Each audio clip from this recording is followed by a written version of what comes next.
Kamu paling deket di Indonesian Idol tuh sama siapa sih? Tapi mungkin kalau ditanya deket sama siapa, basically deket sama... Sebelumnya banyak gak sih cowok-cowok yang kejar kamu? Agak mengulik love life ya.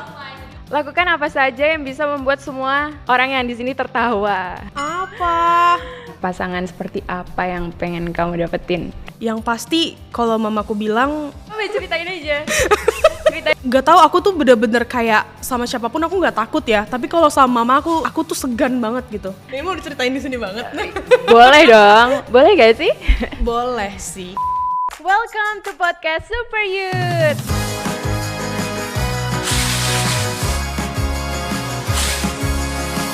Kita balik lagi nih bareng aku, Bianca Abigail, dan hari ini kita bareng Angelia Dom. Top 10 Indonesian Idol season 13. Beri tepuk tangan dulu dong semuanya. Oke. Sebelumnya nih, aku mau baca fun fact tentang kamu ya. Asli dari Medan, anak didikan Agnes Mo di The Voice Kids Indonesia. Bener, kamu dititipin diamond sama Tuhan. You were born to sing. Pernah dapat standing ovation dari semua juri Indonesian Idol.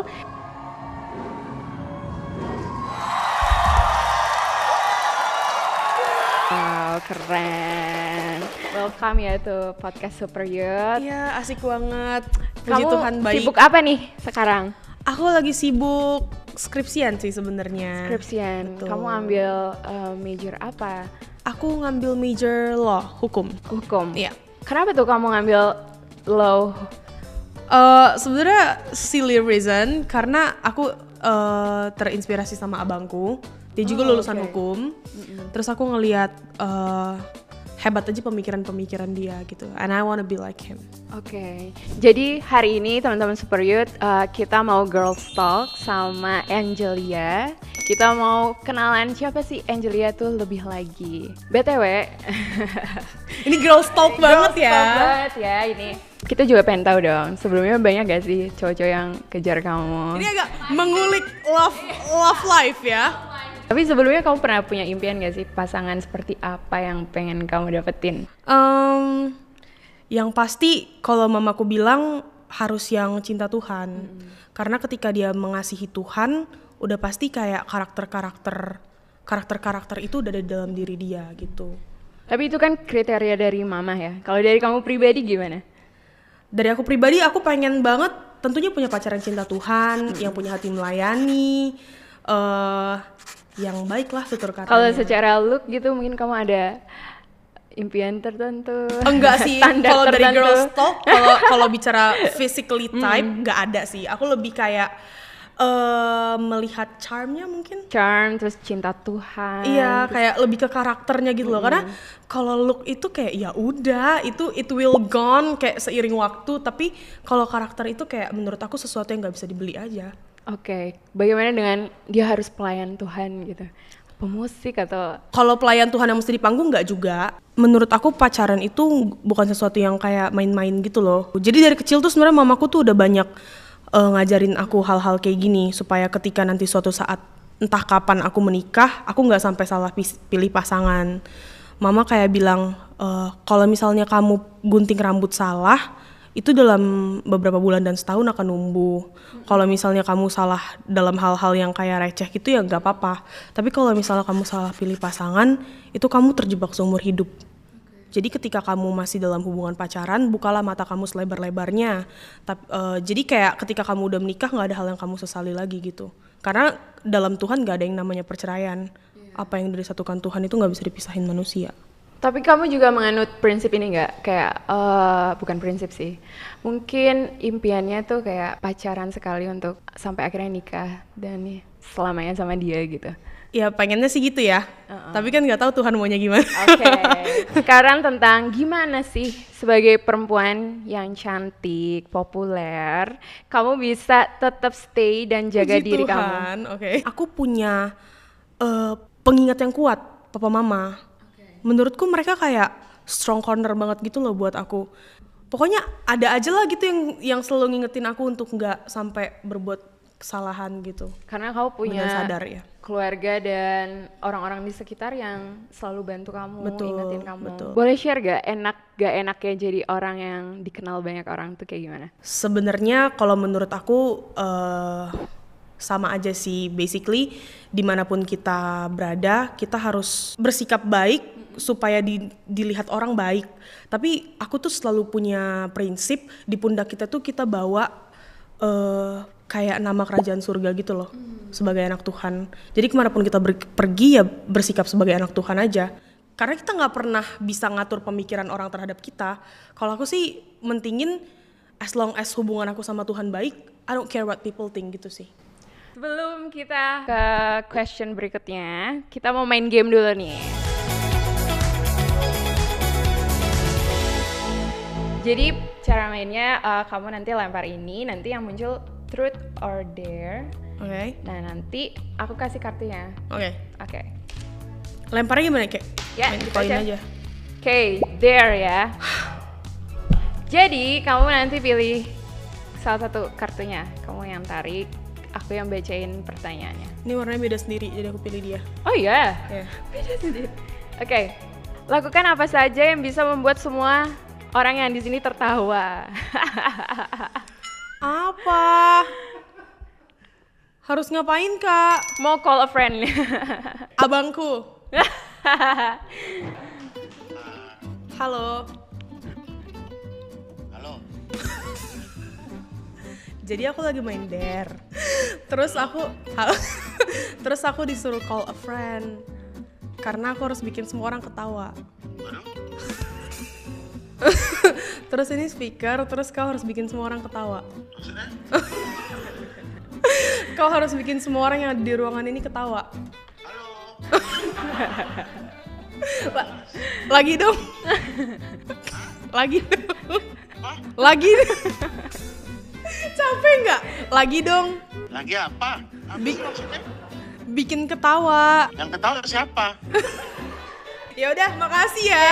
Yeay. Berhasil ya berarti dare-nya Dia funniest person I ever know. in your life. Iya. Oke.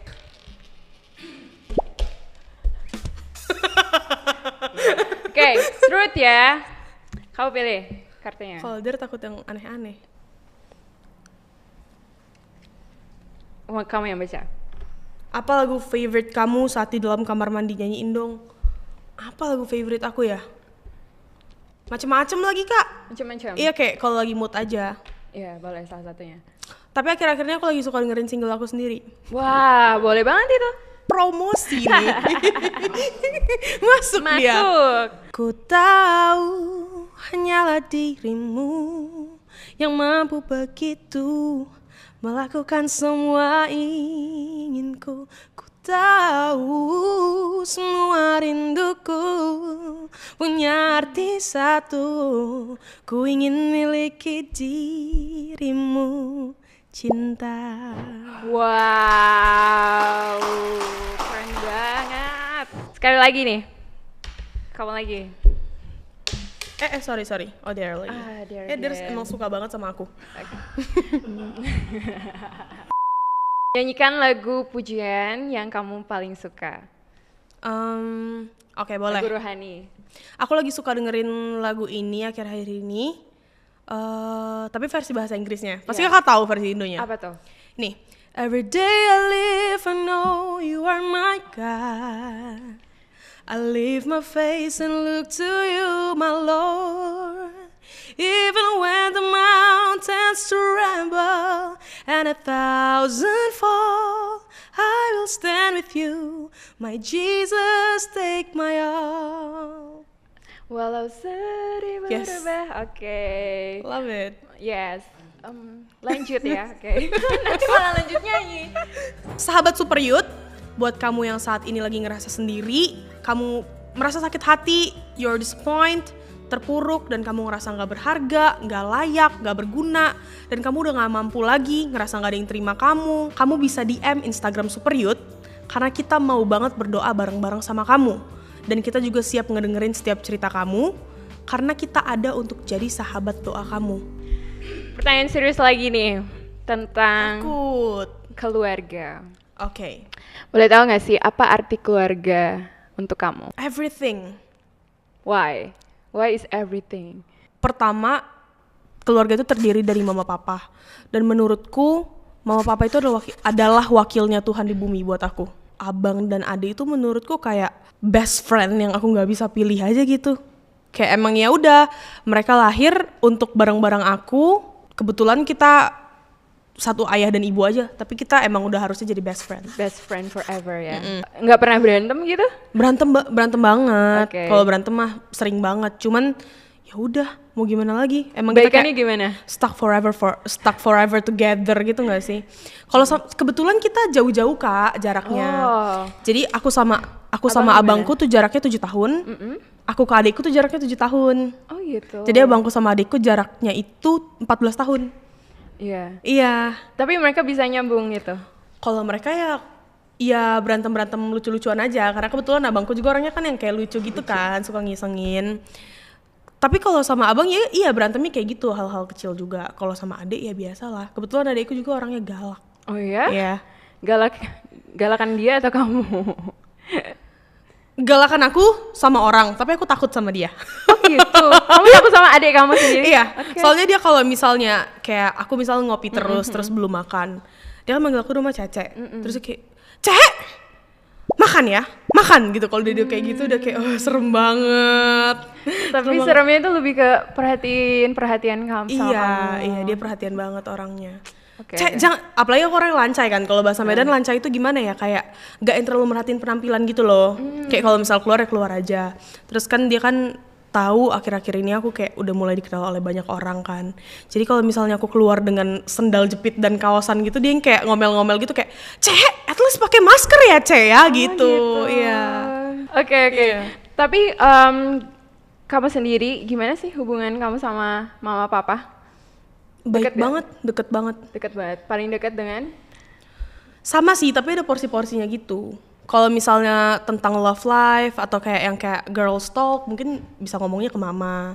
Tapi kalau ke papa itu lebih ke kayak tentang keputusan-keputusan yang apa yang aku harus ambil ke depannya. Misalnya mau buka usaha atau mungkin mau abis ini mau lanjut S2 gitu, itu pasti ngomongnya ke papa. Ke papa ya. Tapi kamu gimana sih cara melihat mama kamu atau papa kamu? They're my biggest role model sih. They are. Iya, menurutku mereka berdua itu dua-duanya taat banget sama Tuhan. Dan menurutku itu apa ya, sesuatu yang aku gak bisa beli gitu loh. Itu harta yang Tuhan kasih ke aku, contoh nyata di hidupku. Aku terus ngikutin jejak mereka gitu. Karena mereka tuh gak cuma sekedar bicara Kak, mereka tuh benar-benar ngelakuin. Gak yang cuma sekedar nyuruh-nyuruh aku, kamu harus gereja ya, kamu harus pelayanan, enggak. Di depan mataku sendiri mereka ngelakuin itu gitu. Banyak ya pengorbanan yang mereka udah berikan dalam hidup kamu. Banget. Boleh ceritain gak pengorbanan mama terutama ya? Di masa kecil kamu itu seperti apa? Mama itu hebat banget. Mama itu benar-benar perempuan yang luar biasa. Dan mama itu takut akan Tuhan itu luar biasa Kak. Gak tahu, aku tuh bener-bener kayak sama siapapun aku gak takut ya. Tapi Iya. kalau sama mama aku tuh segan banget gitu. Segan. Karena menurutku dia tuh bener-bener orang yang benar Kak. Dia tuh bener-bener orang benar.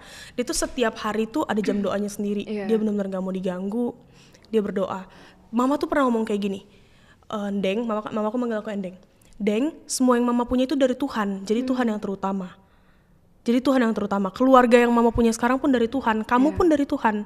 Jadi Tuhan yang terutama. Jadi kalau misalnya mama berdoa, mama gak mau diganggu ya. Oke. Basically itu sih. Dan aku dari kecil tuh aku sering banget. Misalnya mama lagi berdoa, menyembah Tuhan, pasti nangis kan. Aku masuk kamar. Dulu kan aku masih kecil ya, aku nggak ngerti kayak ini emak gue kenapa nangis. Terus aku hapus air matanya gitu. Kayak hapusin air matanya. Tapi mama hebat banget sih Kak. Aku tuh punya video, kayaknya pertama kali aku nyanyi di gereja itu umur 3 tahun atau 4 tahun. Dan itu aku bertiga, tapi salah satu yang nyanyi itu mama. Aku, mama sama ada satu worship leader gereja waktu itu.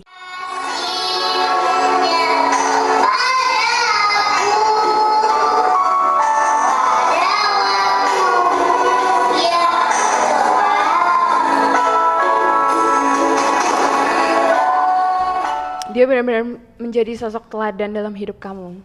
She's my role model. Oke. She is my role model. papa mama adalah gembala. Betul. Gimana sih rasanya menjadi anak dari bapaknya yang seorang gembala itu? Ini mau diceritain di sini banget. Boleh dong, boleh gak sih? Boleh sih. Sebenarnya ya awal-awal aku ngerasa, ini awal-awal banget aku ngerasa uncomfortable karena aku ngerasa aku dilihat oleh banyak orang. Dari dulu nih, dari sebelum kamu ikut idol? Dari kecil. Iya. Tapi lama-kelamaan ya itu tadi papa mama ngajarin aku prinsip itu kayak kamu gak usah pusing mau terlihat baik depan orang.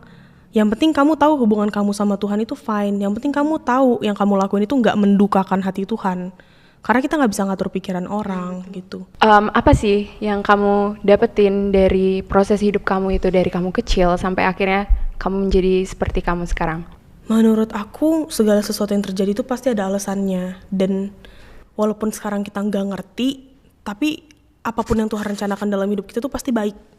Walaupun kayak kadang ngerasa sakit, kadang ngerasa diabaikan Tuhan.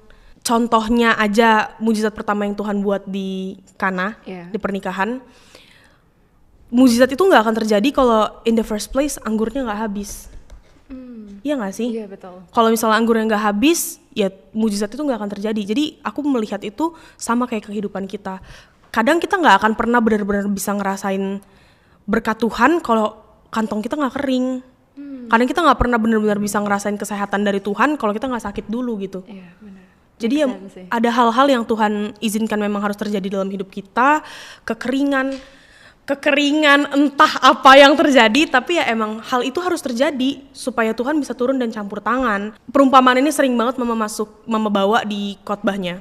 Kalau anggur kita beli di pasar sekilo berapa sih Kak? 60.000 kan. Okay. Tapi ketika anggur itu ditumbuk, mungkin dia kalau bisa teriak dia bakalan teriak, sakit ditumbuk, dihalusin, difermentasi, rasanya diabaikan, didiemin gitu kan, bertahun-tahun. Tapi setelah bertahun-tahun anggur itu jadi very expensive, jadi wine yang harganya berjuta-juta. Mungkin kayak gitu. Cara Tuhan memproses hidup kita. Ketika kita merasa lemah, ketika kayak kok kering ya kantongnya, justru kuasa Tuhan di situ bisa digenapi ya. Justru di situ di saat itulah kita datang. God help, baru Tuhan kayak, okay kid, I'll come help you. Alright. Game selanjutnya, ini lebih ke pertanyaan-pertanyaan juga sih. Tapi kamu yang pilih, coba. Langsung pilih aja satu. Atau 3 deh sekaligus. Ih, apa nih? Takut banget. Dah, aku yang bacain ya. Ya. Yang pertama, jika kamu bisa, apakah kamu ingin mengubah cara kamu dibesarkan oleh keluargamu? No. Kenapa? Aku sadar nggak ada keluarga yang sempurna, tapi I love the way I am. Oke. Emang harus kayak gini dulu. Emang harus kayak gitu caranya. Emang harus kayak gitu caranya. And you trust God. Iya. Ya, kalau gue dilahirin di keluarga ini ya berarti emang Tuhan maunya kayak gitu. Yang terbaik ya. Yeah. Oke. Apa hal yang sejak dulu ingin kamu lakukan tapi sampai sekarang tidak pernah terjadi? Kuliah di luar negeri dan diet. Diet starts tomorrow. Yang terakhir nih. Bagaimana cara kamu berdamai dengan hal paling buruk yang pernah terjadi dalam hidupmu? Waduh, berat ya. Kamu yang pilih loh ini. Berat banget, boleh ganti nggak? Sebenarnya nggak tahu ya. Aku nggak tahu apakah aku udah benar-benar lulus ngelewatin itu atau enggak. Kalau memaafkan, udah. Tapi kalau lupa tuh mungkin kayaknya nggak akan pernah bisa nggak sih? Disakitin orang, ngelewatin hal-hal berat yang kita nggak seharusnya lewatin, out of our control gitu kan. Cuman ya itu tadi, aku percaya everything happen for a reason. Terlepas dari kebodohan-kebodohan atau keputusan salah yang kita buat dalam hidup, mungkin itu memang harus terjadi. Mungkin hal-hal itu memang harus terjadi supaya kita bisa jadi orang yang lebih baik. Itu sih. Waktu kamu di karantina, apa sih rasa sedih kamu saat mungkin di kamar sendirian yang orang lain nggak tahu? Kalau capek pasti ada, capek banget pasti ada, nangis pasti ada. Ada aja Kak, pernah ada satu momen aku bangun tidur terus suaraku hilang total. Sedangkan itu kayak 2 hari sebelum on air. Jadi exhausted aja gitu. Karena FYI ya? waktu itu aku nyanyi itu terus aku dinotis Mama Uti, aku nangis Kak. Serius? Aku bener-bener kayak nangis Dia banget. benar-benar idola kamu dari kecil ya? Aku suka banget. Waktu itu aku nyanyi lagu Ruth Sahanaya, terus ada salah tempo. Sahabat Super Youth, buat kamu yang saat ini lagi ngerasa sendiri, kamu merasa sakit hati, you're disappointed, terpuruk, dan kamu ngerasa gak berharga, gak layak, gak berguna, dan kamu udah gak mampu lagi, ngerasa gak ada yang terima kamu bisa DM Instagram Super Youth, karena kita mau banget berdoa bareng-bareng sama kamu. Dan kita juga siap ngedengerin setiap cerita kamu, karena kita ada untuk jadi sahabat doa kamu. So, jangan pernah ragu untuk DM social media kita, Super Youth. Kamu bisa DM Instagram Super Youth, karena kita di sini mau banget berdoa bareng-bareng sama kamu. Dan kami juga siap mendengarkan setiap cerita kamu. Kami ada untuk jadi sahabat doa kamu. So, jangan pernah ragu untuk DM sosial media Super Youth di bawah ini anytime you need it. Masih ada cerita aku lainnya yang seru, menarik, dan juga inspiratif. So, tunggu episode podcast berikutnya ya sahabat Super Youth. God bless you all.